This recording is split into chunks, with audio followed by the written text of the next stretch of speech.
গীতার 5টি মহৎ বাণী। 1. ধৈর্য ধারণ। যে কোনো কঠিন পরিস্থিতিতে কখনো ধৈর্য হারাবেন না। মনে রাখবেন, সময় যেমনই হোক তা একদিন পরিবর্তিত হবেই। 2. নিষ্কাম কর্ম। সর্বদা নিজের কর্ম করে যান, কিন্তু ফলের আশা বা আসক্তি রাখবেন না। সঠিক কর্মই আপনাকে শ্রেষ্ঠ গন্তব্যে পৌঁছে দেবে। 3. ক্রোধ নিয়ন্ত্রণ। সর্বদা নিজের রাগকে নিয়ন্ত্রণে রাখুন, কারণ অনিয়ন্ত্রিত রাগ মানুষের বিচার বুদ্ধি নাশ করে দেয়। 4. প্রত্যাশা ত্যাগ। অন্যের কাছ থেকে কখনোই কোনো কিছু আশা করবেন না। নিজের ওপর ভরসা রাখাই হল প্রকৃত শান্তি। 5. গোপনীয়তা। নিজের মনের কষ্ট বা গভীর বেদনা সবাইকে বলতে যাবেন না। নিজের অন্তরের শক্তি দিয়ে তা জয় করতে শিখুন। রাধে রাধে। ভগবান শ্রীকৃষ্ণ বলছেন, মন দিয়ে শুনো। বিশ্বাস একবার ভেঙে গেলে তা আবার ফিরে আসতে পারে, কিন্তু আগের মতো আর কখনোই থাকে না। সবাই তোমার জীবনে থাকার জন্য আসে না, কিছু মানুষ শুধু তোমাকে শিক্ষা দিতে আসে। যে তোমার মূল্য বোঝে না, তার কাছে নিজেকে প্রমাণ করো না। ক্ষমা করো নিজের শান্তির জন্য, কারণ রাগ তোমাকেই কষ্ট দেয়।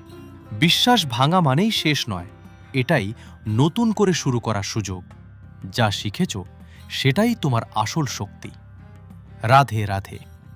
ভগবান শ্রীকৃষ্ণ বলেন, সম্পর্ক যদি নতহলির হয় তাহলে নত হও, কিন্তু যদি প্রতিবারই তোমাকেই নত হতে হয় তাহলে থেমে যাও, কারণ ভালোবাসার স্থান হৃদয়ে, কখনো কারো পায়ের নিচে নয়। জয় শ্রীকৃষ্ণ। হঠাৎ অসুস্থ হয়ে পড়লেন। সবাই খুব চিন্তায় পড়ে গেল। বৈদ্য এসে বললেন, শুধু একজনের পায়ের ধুলোই তাকে সুস্থ করতে পারে। সবাই অবাক হয়ে গেল। পায়ের ধুলো দেওয়া তো পাপ। এই ভয়ে কেউ সাহস করল না। তখন রাধা খবর পেয়ে দৌড়ে এলেন। একটুও না ভেবে নিজের পায়ের ধুলো দিলেন। সবাই তাকে বলল, এতে তুমি নরকে যাবে। রাধা শান্তভাবে উত্তর দিলেন, সে যদি ভালো থাকে আমি নরকেও যেতে রাজি। এইভাবেই প্রমাণ হল নিঃস্বার্থ ভালোবাসা কাকে বলে। সবাই বলুন, রাধে কৃষ্ণ। অনেকের মনেই একটা প্রশ্ন জাগে, আমি আর রাধা তো একসাথে থাকি না, আমাদের বিয়েও হয়নি। আমি দ্বারকায় আর সে বর্ষানায়, তবুও আমাদের ভালোবাসা এত গভীর কেন? এই সম্পর্কটা আসলে কেমন? একটা সহজ প্রশ্ন করি, আপনি কি কখনো আয়নার সামনে দাঁড়িয়ে নিজের চোখের দিকে তাকিয়েছেন? ভাবুন তো, এই দুই চোখ একসাথে কেন বন্ধ হয়? একসাথেই কেন খোলে? একসাথেই কেন কাঁদে আর হাসে? ঠিক তেমনি না দেখেও না ছুঁয়েও কাউকে ভালোবেসে যাওয়া সম্ভব। আমার আর রাধার ভালোবাসাও তেমনি।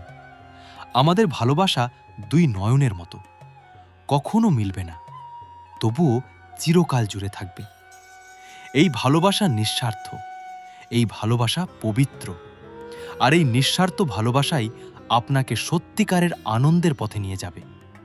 তাই জীবনে সবসময় নিঃস্বার্থভাবে ভালোবাসতে শিখুন। ভগবান শ্রীকৃষ্ণের বাণী। শ্রীকৃষ্ণ বলছেন, মন দিয়ে শুনুন। সবাই তোমাকে বুঝবে, এই আশা ছেড়ে দাও। তুমি ঠিক পথে থাকলে একদিন ফল নিজেই কথা বলবে। যে তোমার মূল্য বোঝে না তাকে বোঝাতে যেও না। নিজেকে প্রমাণ করতে গিয়ে নিজের শান্তি হারিয়ে ফেলো না।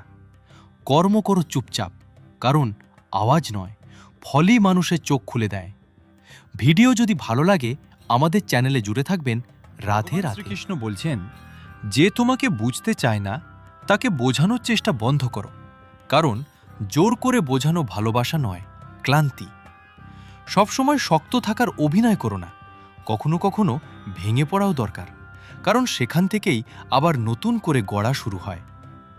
মানুষ তোমার ভুলটা মনে রাখবে, তুমি যত ভালোই করো না কেন। তাই মানুষের জন্য নয়, নিজের শান্তির জন্য বাঁচো। যে তোমাকে হারানোর ভয় পায় না তাকে ধরে রাখার চেষ্টা করা নিজেকে ছোট করার সমান। তুমি যতবার নিজেকে অবহেলা করো ততবার অন্যরা তোমাকে অবহেলা করার সাহস পায়। তাই আগে নিজেকে মূল্য দাও। রাধে রাধে। যতই কঠিন হোক, যার সারথি স্বয়ং শ্রীকৃষ্ণ, তার জয় অনিবার্য।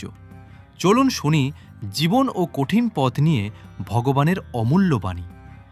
জীবনটা একটা লড়াই, আর এই লড়াইয়ে তোমার সবচেয়ে বড় অস্ত্র হলো তোমার আত্মবিশ্বাস। পরিস্থিতি যেমনই হোক, সবসময় সত্যের পথে থেকো। মনে রেখো, সত্য কখনো পরাজিত হয় না। অন্যের জীবনের সাথে নিজের তুলনা করো না।